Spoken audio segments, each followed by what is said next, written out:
आज हम QuickBooks में डिलीवरी चालान का लेआउट डिजाइन करेंगे। Welcome back to IB Tech Forum. दोस्तों, बाय डिफॉल्ट क्विक बुक्स में सेल ऑर्डर होता है, डिलीवरी चालान नहीं होता। डिलीवरी चालान कंपनीज के लिए एक लीगल डॉक्यूमेंट होता है जो कि बहुत ज्यादा इंपॉर्टेंट होता है, जिसमें हमें ये पता चलता है कि क्लाइंट के पास हमने जो स्टॉक भेजा है, जो हमने सेल किए है, क्या उसे रिसीव हुआ है या नहीं हुआ। उसमें आइटम्स की कंप्लीट डिटेल होती है। अगर आप real office work, business management और कंप्यूटराइज अकाउंटिंग स्किल सीखना चाहते हैं, जहां आप माइक्रोसॉफ्ट एक्सेल, बिजी और क्विक बुक्स पर प्रैक्टिकल ट्रेनिंग स्टार्ट कर सकते हैं, तो आप चैनल को सब्सक्राइब जरूर करें और अपनी प्रोफेशनल जर्नी स्टार्ट करें। So let's continue. सो यहाँ पे सबसे पहले जो है मैं आपको दिखा देता हूँ। हमारे पास जो है यहाँ पर कहीं पर भी नहीं लिखा हुआ कि आप डिलीवरी नोट जो है बना सकते हैं। हमारे पास सेल ऑर्डर होता है, हम सेल ऑर्डर बनाते हैं और उसी हिसाब से जो है डायरेक्ट इसी के साथ हम इनवॉइस को लिंक करते हैं। जब हम इनवॉइस लिंक करते हैं तो हमारे पास सेल ऑर्डर भी क्लोज हो जाता है और आइटम भी हमारा जो है वहां से निकल जाता है, हमारी इन्वेंट्री लेवल हो जाती है। यानी अगर आइटम 10 थे और 5 चले गए तो बाकी पीछे 5 बच जाते हैं। इसी तरीके से हमने इस लेआउट को डिजाइन करना है और इसी की कनेक्टिविटी करते हैं हम नेक्स्ट वीडियो में। सो लेआउट आपने कैसे डिजाइन करना है, आपने लिस्ट में जाना है। लिस्ट में जाने के बाद यहाँ पे आपको टेम्पलेट नजर आएगा, आपने इसके ऊपर क्लिक करना है। क्लिक करने के बाद ये जितने भी templates bye default QuickBooks में बने हुए होते हैं वो सारे सामने आ जाएंगे आपके। उसके बाद आपने करना ये है कि यहाँ पर न्यू टेम्पलेट का बटन है, आपने इसके ऊपर क्लिक करना है और क्लिक करने के बाद जो है यहाँ पे न्यू के ऊपर आपने क्लिक करना है। अच्छा जी, अब यहाँ पे हमें मॉड्यूल जो है मिलते हैं बहुत सारे। डिलीवरी चालान के ऊपर ना ही हम कोई पेमेंट ऐड करते हैं और ना ही हम उसमें किसी किस्म की पेमेंट टर्म्स एंड कंडीशंस लिखते हैं। सिर्फ और सिर्फ हमारे पास जो आइटम्स होते हैं, जो हम क्लाइंट को सेल कर रहे होते हैं, उसी के अकॉर्डिंगली जो डेटा होता है वो सारा उसी डिलीवरी नोट में होता है। सही है, लेकिन यहाँ पे मॉड्यूल हम कौन सा सेलेक्ट करें। अगर हम इनवॉइस सेलेक्ट करेंगे तो डायरेक्टली डिलीवरी चालान बनाते हुए जो है आइटम भी चला जाएगा, आइटम इन्वेंट्री से लेस हो जाएगा। ठीक है, सो बेस्ट यही है कि हम सेल ऑर्डर के ऊपर क्लिक करें। सही है, सेल ऑर्डर ये मैं अभी क्यों कर रहा हूँ, सेल ऑर्डर के मॉड्यूल में डिलीवरी चालान का लेआउट क्यों डिजाइन कर रहा हूँ, ये मैं आपको नेक्स्ट वीडियो में समझाऊंगा। क्योंकि लेआउट डिजाइन अगर हम सही से कर लेते हैं तो हमारा टारगेट जो है अचीव हो जाएगा और हम एक स्टेप आगे बढ़ जाएंगे। फिर हम डिलीवरी चालान के ऊपर काम करते रहेंगे। सो मैं इसके ऊपर क्लिक करता हूं और उसके बाद जो है यहाँ पे आप देख सकते हैं, ये हमारे पास, मैं प्रीव्यू आपको चेक करा देता हूँ। ये हमारे पास सेल ऑर्डर का जो है एक लेआउट है। अब हम इस लेआउट को डिलीवरी नोट का लेआउट जो है बनाने जा रहे हैं। वो किस तरीके से होता है, मैं सबसे पहले जो है यहाँ पे मैनेज टेम्पलेट में जाता हूँ और यहाँ पे मैं इसका नाम चेंज करता हूँ। सही है, डिलीवरी नोट लिखें आप या डिलीवरी चालान लिखें, तो मैं यहाँ पे डिलीवरी नोट लिख देता हूँ। ओके करता हूँ। ओके करने के बाद यहाँ पे मेरे पास जो है वो नाम चेंज हो गया जहां पे मुझे लिस्ट में टेम्पलेट चाहिए। सही है, अभी मेरे पास जो पेपर है उसके ऊपर, जो प्रिंट है उसके ऊपर अभी तक नहीं नजर आया। अच्छा जी, अब मैं इसके ऊपर क्लिक करता हूँ और क्लिक करने के बाद जो है ये वाला नाम भी मैं चेंज कर देता हूँ। वो कैसे होगा, मेरे पास एडिशनल कस्टमाइजेशन, मैं जूम करके आपको दिखा देता हूँ। आपने इसके ऊपर चले जाना है, आपने क्लिक करना है। क्लिक करने के बाद जो है यहाँ पे आपने लिखना है डिलीवरी नोट। ठीक हो गया। और यहाँ पे जो है बाकी सारी चीजें आपने वैसे रहने देनी है। ये हमने जहाँ पे काम अभी किया या हम अभी जहाँ पे काम कर रहे हैं, हेडर सेक्शन है पूरा, ये टॉप वाला सेक्शन है। ठीक है, मैं जैसे क्लिक करूंगा नीचे तो यहाँ पे देखें डिलीवरी नोट जो है चेंज हो गया हुआ है, डेट, एसओ नंबर और इसी तरीके से यहाँ पे पीओ नंबर है, प्रोजेक्ट नंबर। सही है, सो मैं अगर प्रीव्यू आपको चेक करा दूं ये किस तरीके से नजर आते हैं, इस तरीके से नजर आते हैं। लेकिन हमें अमाउंट वगैरह कुछ भी नहीं चाहिए क्योंकि ये एक डिलीवरी नोट है। सो उसके बाद जो है मैं यहाँ पे आता हूँ कॉलम्स में। कॉलम्स में देखता हूँ कि मुझे क्या क्या चाहिए। रेट का कॉलम मुझे नहीं चाहिए और इसके अलावा मुझे जो है क्वांटिटी सही है, क्वांटिटी मेरे पास होनी चाहिए, आइटम, आइटम डिस्क्रिप्शन। और इसके अलावा अगर मैं फुटर सेक्शन पे जाता हूँ, यहाँ पे अमाउंट भी मैं हटा देता हूँ। सही है, अमाउंट का कॉलम भी मेरे पास हट गया। मैं प्रीव्यू चेक कर लेता हूँ। चेक करने के बाद इस तरह से कुछ मेरे पास जो है इसका व्यू नजर आ रहा है। अब यहाँ पे जो है मेरे पास ये वाला सेक्शन है, इसको मैंने हटाना है। फुटर पे क्या है हमारे पास, अब हम आ गए फुटर सेक्शन में। ठीक है, फुटर सेक्शन में जो है हमारे पास होता है कस्टमर मैसेज, सब टोटल, सेल टैक्स। मैं इनको यहाँ से रिमूव कर देता हूँ। रिमूव करने के बाद सिर्फ एक चीज में रहने देता हूँ, सही है। उसकी वजह है, इसको भी हम बाद में हटाएंगे। उसकी वजह ये कि हमें लेआउट जो है पूरा प्रॉपरली जो फिक्स मिल जाएगा वहां पे, उसमें हम चेंजिंग कर सकते हैं। अगर मैं व्यू में जाऊं, यहाँ पे ये एरिया हमारे लिए जरूरी था। अब हमने इसमें कुछ चेंजिंग करनी है। चेंजिंग क्या करनी है, सबसे पहले जो है मैं लेआउट डिजाइन में चला जाता हूँ।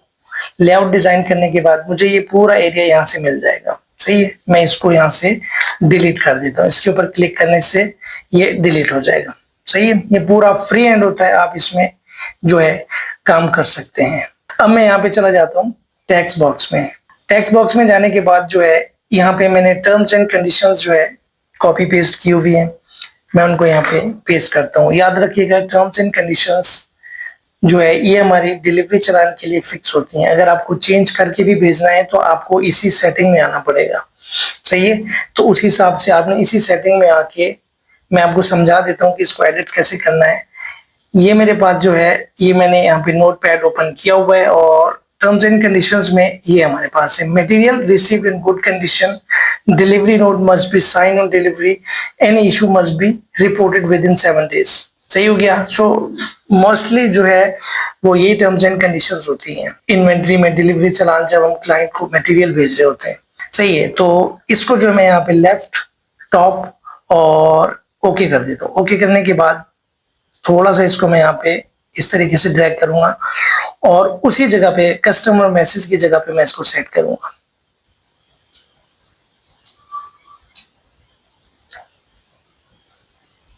अगर मैं इसको ओके करके देख लूं तो हमारे पास थोड़ा सा जो है हमने इसको और सेट करना है।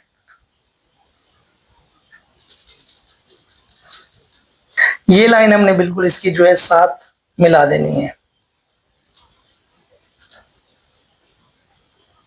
अब हमारे पास ये जो है सेट हो गया। मैं आपको व्यू चेक करा देता हूँ इसका, सही। ये हमारे पास टर्म्स एंड कंडीशंस हैं। अच्छा जी, अब हमने क्या करना है, वहीं चले जाना है।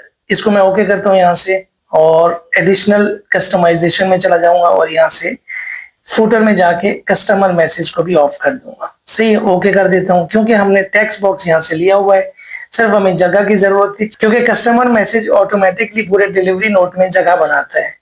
तो हमें उतनी जगह चाहिए थी, हमने अपना बॉक्स रख दिया और वहां से कस्टमर मैसेज को हमने ऑफ कर दिया। डिलीवरी चलान में आपने सेल ऑर्डर या इनवॉइस देखी होगी मेरी पिछली वीडियोस में, उसमें कस्टमर मैसेज आता है। अब वो नजर नहीं आएगा, लेकिन ये भी नजर नहीं आएगा। जस्ट आपने आइटम एंटर करने, project PO number, SO number, date या नेम एंड एड्रेस वो आपने फिल करना है। प्रिंट में आपके पास टर्म्स एंड कंडीशंस भी आ जाएंगी। ये सिर्फ और सिर्फ प्रिंट के लिए है, सही है। अच्छा जी, अब हम दूसरी चीज डिजाइन करते हैं, रिसीवर सिग्नेचर। यहाँ पे चला जाता हूँ लेआउट में और एक और टेक्स्ट बॉक्स में यहां से लेता हूँ।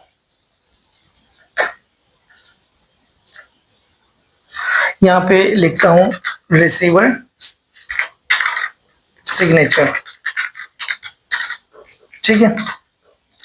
यहाँ पे मैं इसको अंडरलाइन कर देता हूँ। फॉन्ट में आपने चले जाना है यहाँ से और यहाँ पे आपने अंडरलाइन कर देना है, ओके कर देना है, सही है। और इसको आपने टॉप और सेंटर कर देना है आपने, ठीक है। ओके करता हूँ यहाँ पे और इसको भी इसी के साथ ऐड कर देता हूँ। मैंने जितने भी आज तक डिलीवरी चलान बनाए वो यही मतलब है कि फॉर्मेट होता है। बिजी सॉफ्टवेयर में भी अगर आप देख लें या आप किसी दूसरे सॉफ्टवेयर में भी देख लें, जहां जहां जो जो मेरी वीडियोस हैं जहां पे मैंने डिलीवरी नोट बनाया है वो इसी फॉर्मेट के ऊपर, क्योंकि एक प्रोफेशनल है और हमारी रिक्वायरमेंट के मुताबिक ये पूरा फॉर्मेट है, सही है। अब अगर मैं इसको ओके करता हूँ, ये हमारे पास रिसीवर सिग्नेचर भी यहाँ पे आ गए, सही है।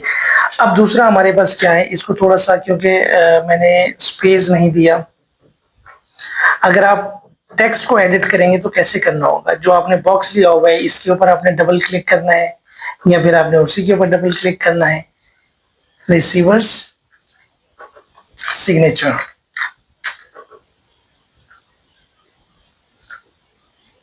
ठीक हो गया। इसको थोड़ा सा मैं और बढ़ा देता हूँ यहाँ पे, अच्छा, एक और मैं यहाँ से टेक्स्ट बॉक्स ले दूँ, मैं पहले इसको चेक कर लूँ और देख लेते हैं। सही है हमारे पास। यहाँ पे जो भी मटेरियल को रिसीव करेगा सिग्नेचर करेगा यहाँ पे। और भी हम फील्ड्स ऐड करना चाहें तो वो कर सकते हैं, वो आपकी, आप इनको थोड़ा सा और कंप्रेस कर दें, टर्म्स एंड कंडीशन कम कर दें और चीजें कॉन्टैक्ट नंबर, नेम, एड्रेस, जिसने भी रिसीव किया वो भी आप चीजें ऐड कर सकते हैं, लेकिन तरीका यही है। अच्छा जी, अब मैं लेआउट में दोबारा चला जाता हूँ और यहाँ से एक और टेक्स्ट बॉक्स लेता हूँ।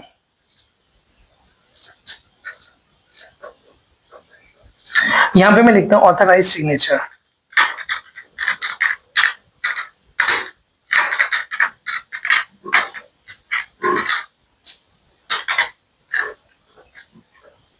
इसको भी मैं यहाँ से अंडरलाइन कर देता हूँ और ओके करता हूँ, और यहाँ पे जो है इसको मैं करता हूँ बॉटम पे। ठीक है, क्योंकि ऊपर स्टैम्प भी आएगी, सिग्नेचर भी आएंगे, और उस हिसाब से जो है हमारे लिए कोई मसला ना हो बाद में। अब बाकी जो एरिया बचा हुआ है उसकी जगह पे मैं इसको रख देता हूँ। ठीक हो गया। तो यहाँ पे फॉन्ट क्या है, मैं इसको थोड़ा सा बोल्ड कर देता हूँ। ओके, इसको भी मैं यहाँ से बोल्ड करता हूँ। इटैलिक भी आप करना चाहें तो आप कर सकते हैं, तरीका यही है।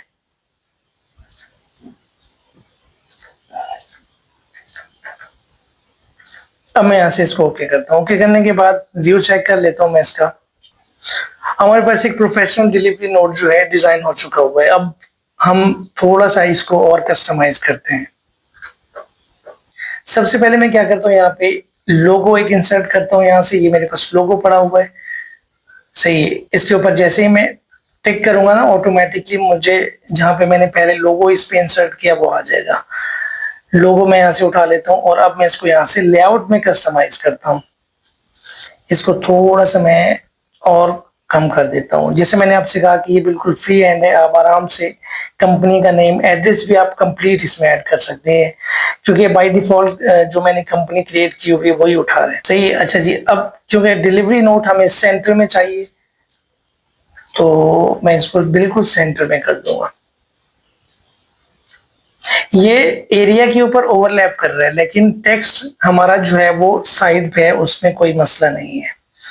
आपने अपने हिसाब से इसका फॉन्ट भी बड़ा कर लेना है और सही से एडजस्ट कर लेना है, इसको सेंट्रलाइज कर लेना है।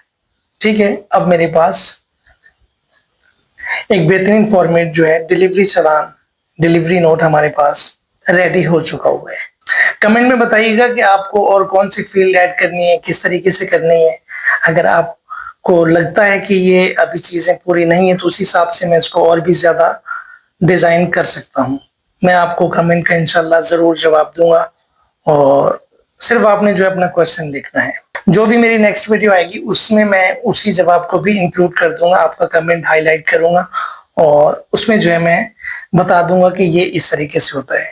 सो मिलते हैं नेक्स्ट वीडियो में। हम डिलीवरी चालान बनाते हैं, इनवॉइस बनाते हैं, सेल ऑर्डर पैकिंग लिस्ट के हवाले से समझते हैं, जो प्योर अकाउंटिंग वॉचर्स होते हैं उनके ऊपर डिस्कस करते हैं, ताकि हमारा अकाउंटेंसी लेवल जो है वो एक्यूरेट रहे, वहां पे हमें अकाउंटिंग में कोई प्रॉब्लम ना हो, हमारी रिपोर्ट में कोई प्रॉब्लम ना हो। अगर वीडियो अच्छी लगे और आगे आप इसी तरीके से सीखना चाहते हैं और कुछ करना चाहते हैं तो आपने चैनल को जरूर सब्सक्राइब करना है। इंशाल्लाह मिलते हैं नेक्स्ट वीडियो में। बहुत शुक्रिया।